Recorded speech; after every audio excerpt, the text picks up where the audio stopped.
Dancing Bear Enlightenment Academy podcast, Holistic Transformation. Today we have NancyOKeefe, who is a certified human design specialist, intuitive business coach, and compassionate transformer, who helps women peel back the layers of who they have been taught to be to reveal their inner truth and go after their greatest desires. She will talk to us today about 3 sacred gifts you can learn from the human design chart. Welcome, Nancy. Hi, Dr. Beverly. It's so great to be here. Thank you. It's always fun to talk to you, especially about human design, my favorite topic. Mine too. So tell us about these 3 things we need to know. Well, it's very interesting. In our life, well-meaning parents and teachers and just society as a whole has an idea of what we should do and how we should be. And they begin teaching us and correcting us.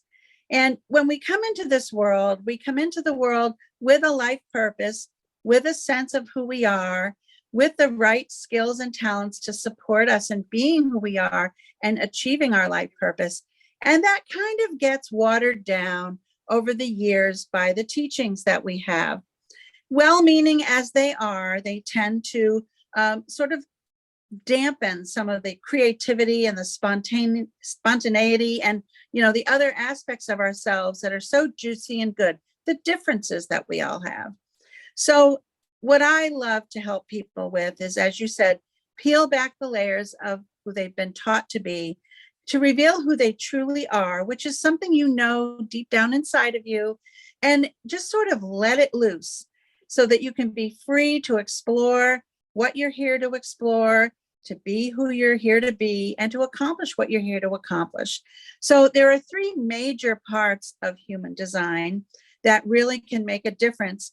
If anybody's ever heard of human design, there's a chart. It looks like Greek. It's pretty complicated, but it's really not too bad. Human design is based on a number of systems. It's based on the astrology system, the chakra system, the Kabbalah, the I Ching, and then there's a little quantum physics thrown in there too. And from something as simple as your date of birth, time of birth, and place of birth, we can pull your chart, which gives us just a whole lot of information. And one thing we learn from human design is that we are all divinely designed and we are all different. And one of the things that we tend to do in our country especially is we tend to push conformity. We appreciate people that are the same. As a matter of fact, over the last decade or so, we even get into differences in a way that make us fear them and perhaps even hate them. And we lose the juiciness that we each bring to the table in our differences. We're here to bring those differences forward in the world.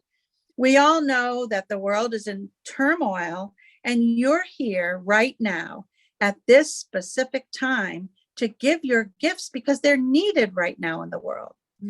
So, long answer to your question, but the 3 sacred gifts in your human design chart are really how you're wired to operate, your life purpose, and the skills and talents that you brought with you to achieve that life purpose. And we get at that by looking at your energy type, by looking at your strategy, how you're wired to make decisions.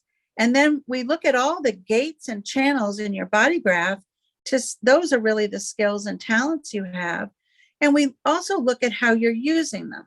Are you using them in the highest expression, or are you hiding them? Or are they in the shadows and you're not using them to the highest potential?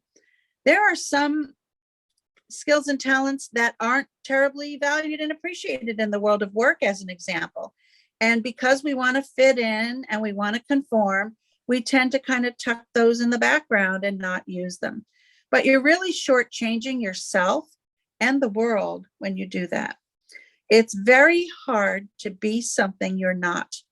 It's exhausting. It takes a lot of effort.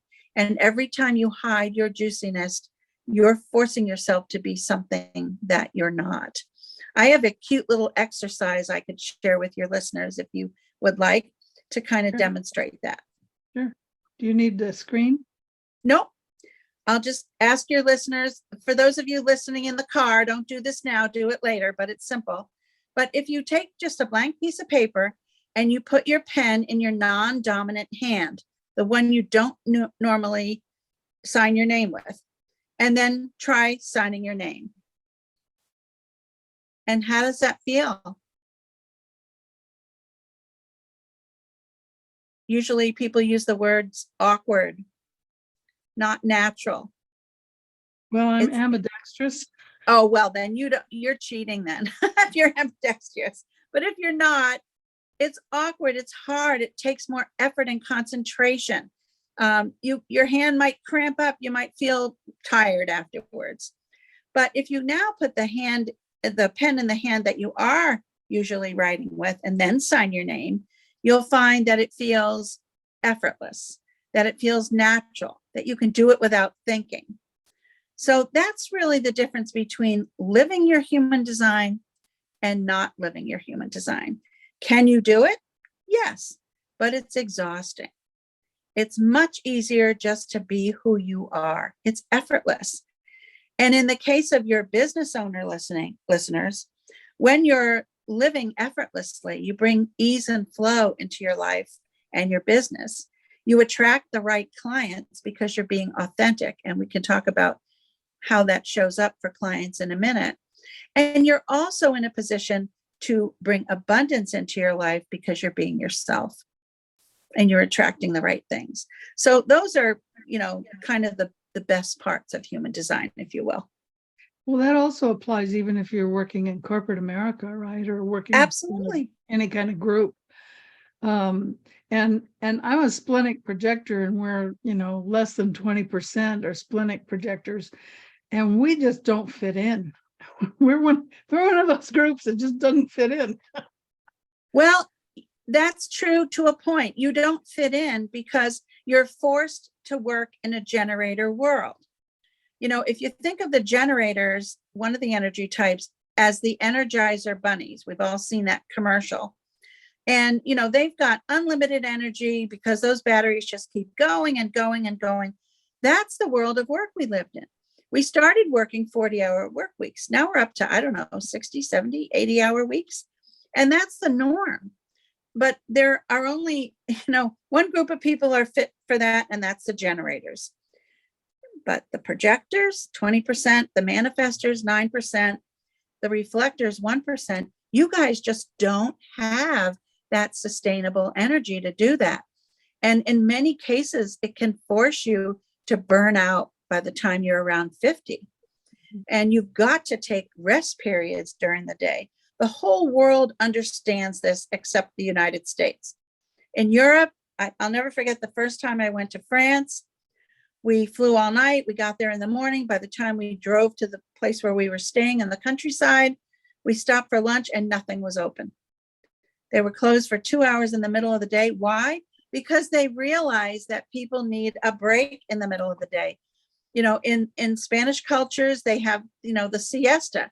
A lot of Europe takes a few hours out in the middle of the day. But over here in the US, we just work, and we don't stop until the end of the day. And we have a little trouble figuring out when that is too. So you have to honor what your energy type is. If you're not somebody with sustainable, consistent Energizer bunny energy, you might need to take a break, whether that's a walk at lunchtime, or I know people that go out into their car and sit in the sun and take a little snooze for 10, 15 minutes. Set your alarm on your phone and just recharge your batteries. It's necessary. Otherwise, you're just not going to make it through the 10-hour day.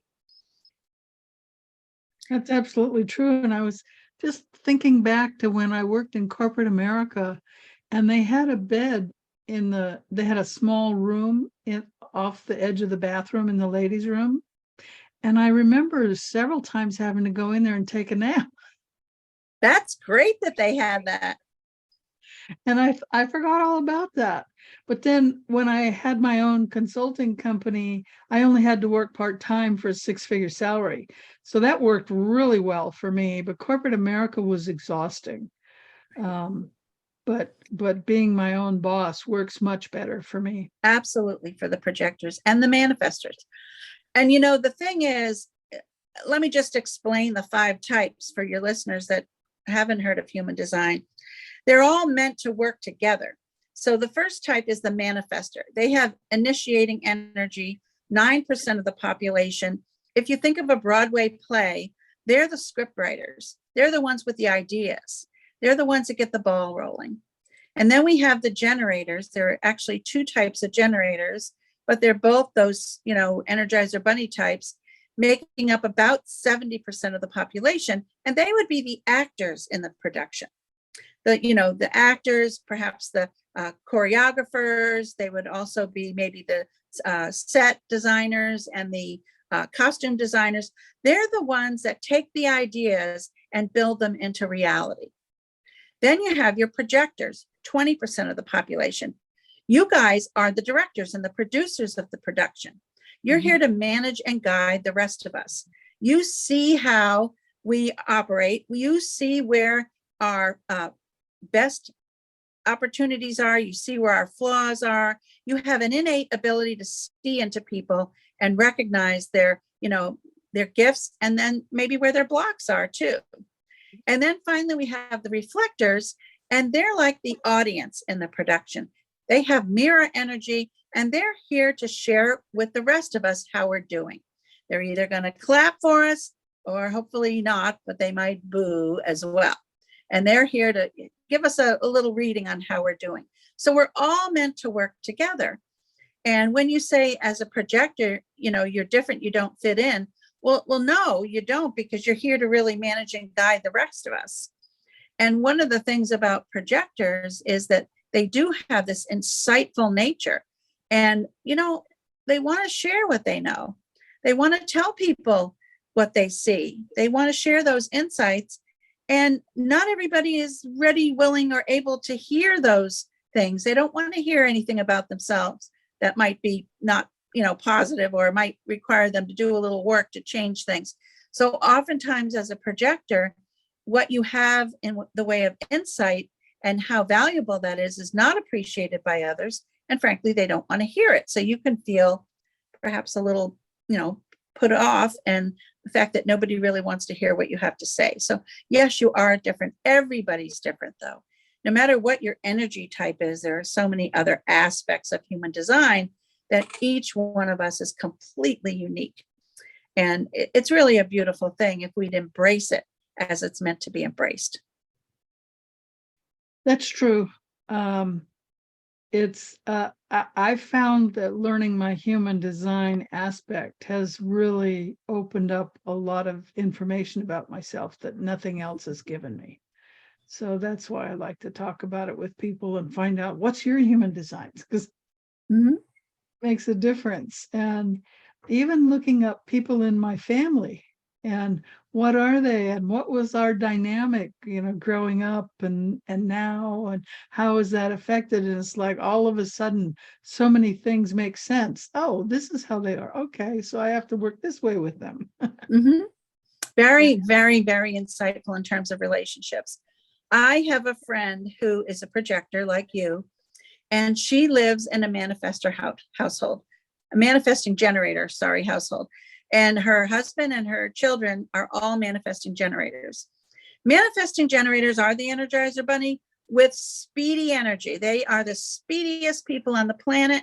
If you think of the fable, The Tortoise and the Hare, where they had the race to the finish line and the hare was up and back 6 times in the time it took the tortoise to get there. That's kind of the difference between the manifesting generator and the generator.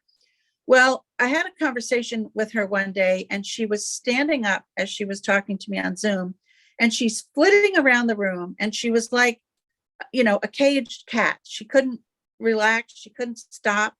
And I'm like, what's the matter? Is something bothering you? And she goes, I don't know. I just feel like this. And I'm thinking, and we look at her chart, and sure enough, she's a projector living in a world of manifesting generators, and she frankly just can't keep up with them, nor does she have to. And once we discuss that dynamic in her household, And I made a few recommendations about how she needs to get out of their energy for a period every day. And she needs to be in a position to take a rest and do self-nurturing things for herself, go get a facial, have a manicure, whatever you need to do. Her whole life at home changed. It was less chaotic. It was less dramatic.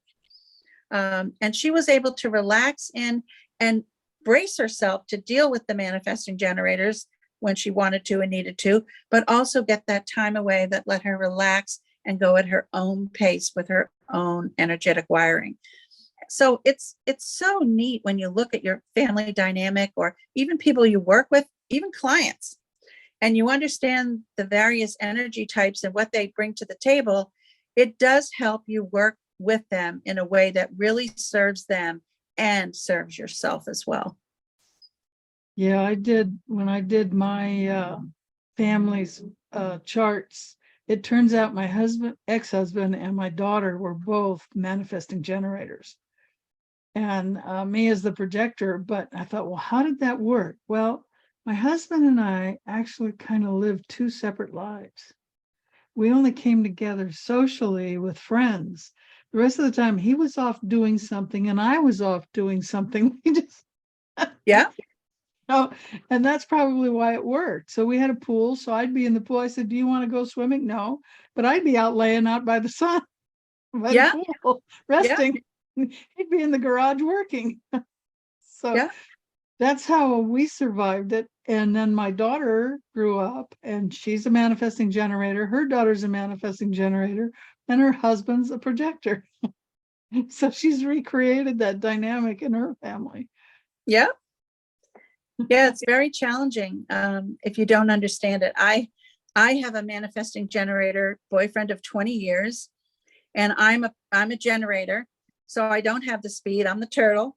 And for years, I'd mention, oh, let's go out to dinner, such and such a place. And I'm just talking about it.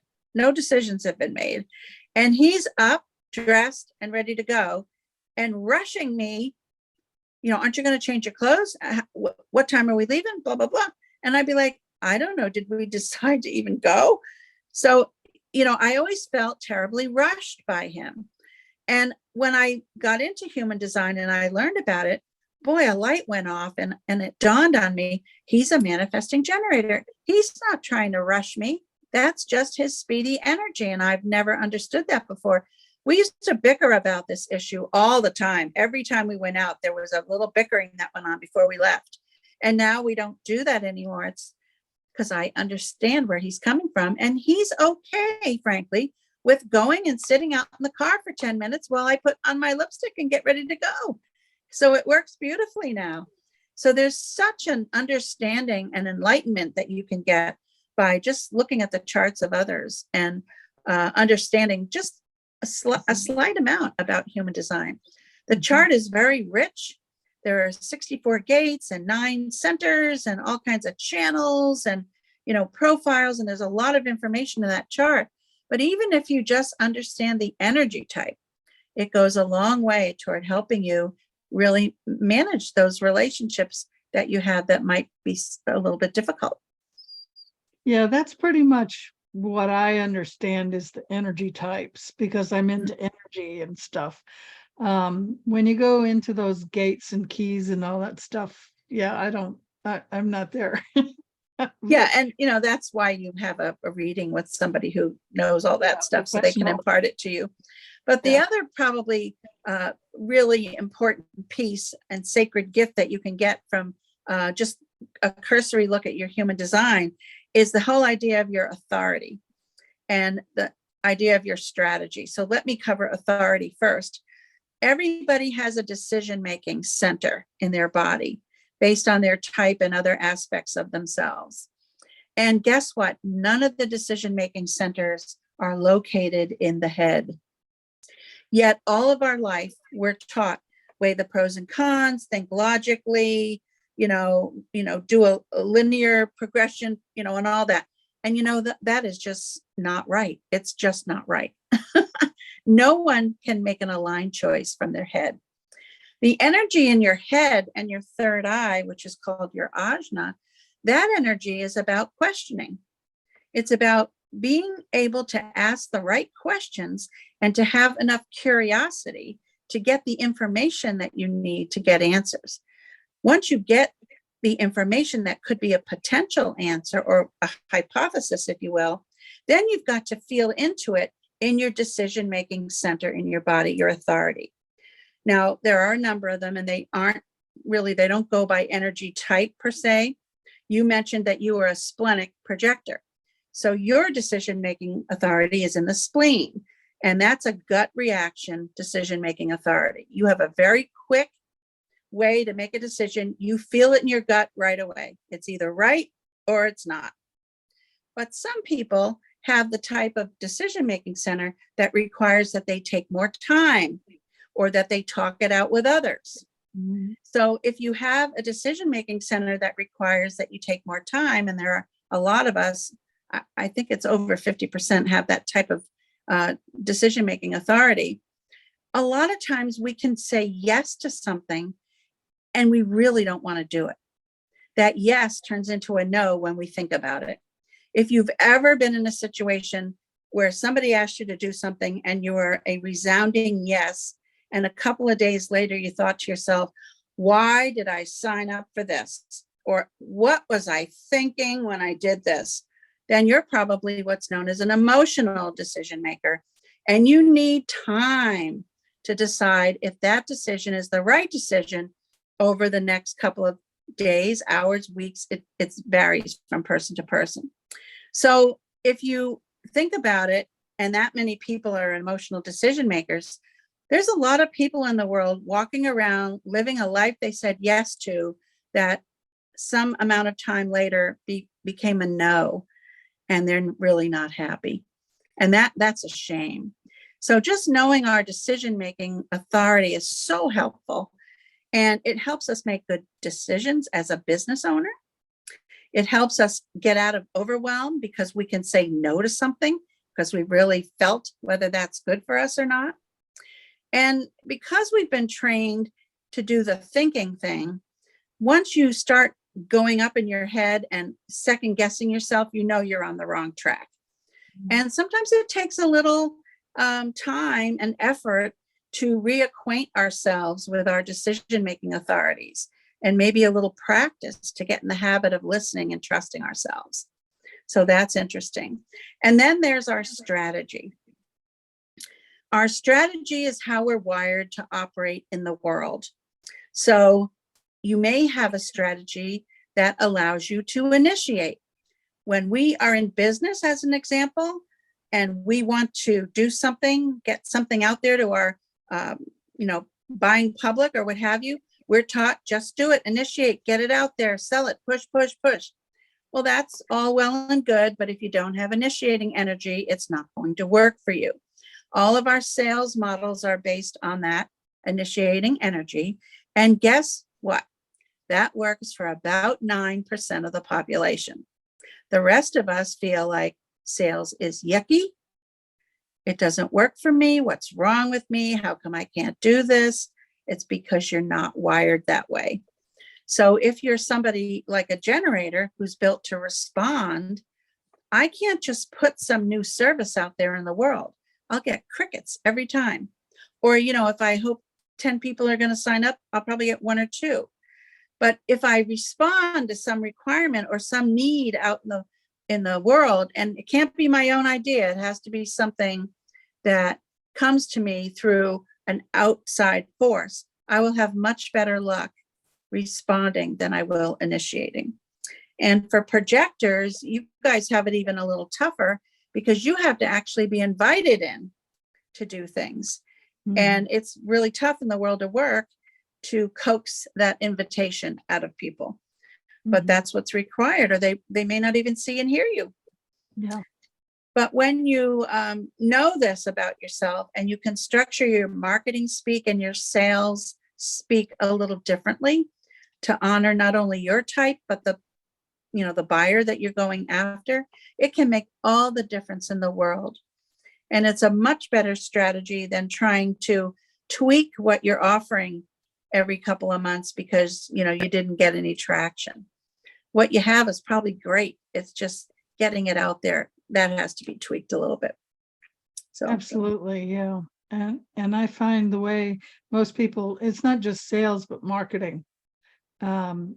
It's for a projector, people have to know you and say, Mhm. you know that. Oh, why don't you show me that? And that's how I used to work when I had my office, when I had my acupuncture office open, my practice.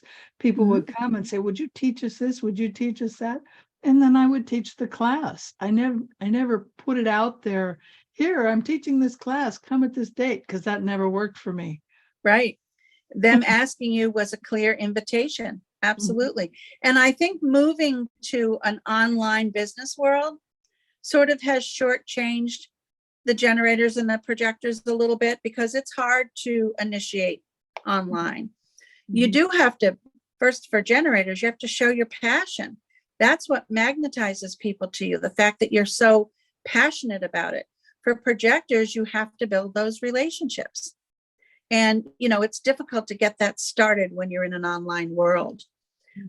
So, doing things like podcasting and, writing blogs or anything that gets you out there in a way that helps people get to know you. I've even suggested to some projectors that maybe they have an open call hour or something. They might not get anybody to call in, but if you're available and people can call you and ask questions, and there's no money exchange, it's not any pressure. It's just, hey, I'm here, I'm willing to help. People might take you up on that, and there might be an invitation that you can get out of that for something further. So it's really knowing how to manipulate your energy in a way that serves you and gets people to notice you. Yeah, it's challenging. Well, I think the whole world right now is challenging because there's so many people living in fear. There's people losing their jobs. I don't think anybody has not been affected. I think everyone has been affected, and that has an impact on everything. So Absolutely. my goal right now is just to give as much information to people as I can and not worry about it. What will come will come. I'm just trusting God to take care of everything. Exactly right. And, the world is in a big, pattern of change, a lot of upheaval. A lot of the institutions that we've come to depend on are, having difficulty or crumbling or failing. We see it every day, hospitals closing, banks failing, the things that we all come to depend on, they're struggling too. And, one of the things that I think is so important for everyone, we are in a huge period of change, and it's going to really go on for probably the next at least 5, 7, 8 years. And if you're not grounded in yourself and who you are, and you're not clear about what you bring to the table, you may have some trouble adjusting. Or if you have a lot of fear, as you mentioned, and you can't understand that fear and maybe, walk through some of it, you're going to have trouble adjusting. So one of the wonderful things about human design, it's almost a byproduct of just, understanding yourself, is really pinpointing that fears and seeing in your chart, oh, yeah, that's why I have that fear. That's why I have fear of the past. There it is right in my chart. Or that's why I have fear of the future, or any of the other fears that come from the spleen, and we all have them. But if you understand that and you can muster up the courage to work with your fear, you'll never get rid of the fear. But if you can work with it, then you can really walk through it. And that's what we have to do today as we, are fearful of the change. Everybody is fearful of change. No one likes change. No one. Maybe a few change agents. That's I about like it. change. Of course, I'm a 5 life path. Yeah, there you go. See, you're a change agent and a visionary. So, I'm the kind of that's, person that makes change happen. yes, yeah. But even people that make change sometimes it's difficult to change. It's a struggle. Well, you go through a lot of, I'll call it stuff. You've got to face things in yourself and heal them. and Yes. you think, oh man, I finally healed this. And then you next time you turn around, you go, oh crap, I got all this other stuff to work on. Yeah. And then you get through that and you think, yeah. Then you go, Yeah. oh God, there's more over here. Well, what is it they say? The only thing in life that's constant is change. Yeah. I'll tell you a story. I came from New England. I now live in South Carolina. Man, do we have some thunderstorms down here. Well, I was raised to be afraid of thunderstorms. My mother was deathly afraid of storms. Every Oh, time wow. that we had thunder and lightning where I live, which wasn't all that often, but she would make us sit on top of the cellar steps and close the door so we couldn't see the lightning and the thunder was somewhat muted. If it was a really bad storm, we got in the car and went to some shopping place. You know, we didn't have malls in those days, but she took us to some store so we would be with other people and she didn't have to deal with it by herself. I mean, she was really afraid of it. Oh, So I grew up being trained to be afraid of thunder and lightning. Well, I was down here, you know, I don't know, 3 months. And I'm like, I can't deal with this because we have a rip roaring thunderstorm in the summer every single day. And we have tornadoes on top of that. So I had to face my fear or I had to move, one of the two. And I really love it here. So I wasn't going to move. And, you know, it took me a while, but I just made up my mind that, you know, I was going to go. I have a room that doesn't have any windows. It's in the middle of the house and it's actually a little hobby room. And I go in there. I can't see the lightning, but I keep doing whatever I'm doing. I don't cower under the covers or sit on the cellar stairs. I don't even have a cellar. So, and I don't, you know, hide in the bed and pull the covers over my head. Do I like thunder and lightning? No, but I keep doing what I was doing. And for the most part, I ignore it. Occasionally there'll be a big, you know, clap or a threat of a tornado or something. And I'm afraid, but I hang in there and I work through my fear because I have to. And if you can get yourself to that point, you can learn to deal with your fears and they no longer stop you from doing what you want to do. And that's where we all need to get. I love thunderstorms. Oh my goodness, you do. Well, Arizona, we don't have a lot in California, and I moved here from California, and I wasn't even here a few months, and all of a sudden there's thunderstorms, and I'm out there, I'm not outside, but I'm in the garage with the garage door open, and I've got my hand out in the rain, and there was a neighbor across the street, and we're waving at each other, and we're just out there in the thunder. And then I moved up to Cottonwood and there was a thunderstorm and I thought, I'm going to take a picture because it was flooding in the street. And I went out there and the thunderclap was so close. The lightning was so close. I'd never been in a thunderstorm with the lightning that close. And I almost dropped my camera. I had to run Yeah. back in the house. Yeah. I went, okay, now I have an app that tells me how far away the Yeah. lightning is. So I don't go out when the lightning is close. Well, I've been in structures that were hit by lightning more than once, including an airplane. Oh, wow. Yeah. Oh, my. When I was a kid, I was in a metal, I was at a camp, summer camp, and it was a metal portico over a cement slab, and there were a bunch of picnic tables under it. And we were eating our lunch, and it struck that structure. And I mean, it was so loud, it was deafening, Yeah. but we were fine. And then in an airplane once, it was hit by lightning.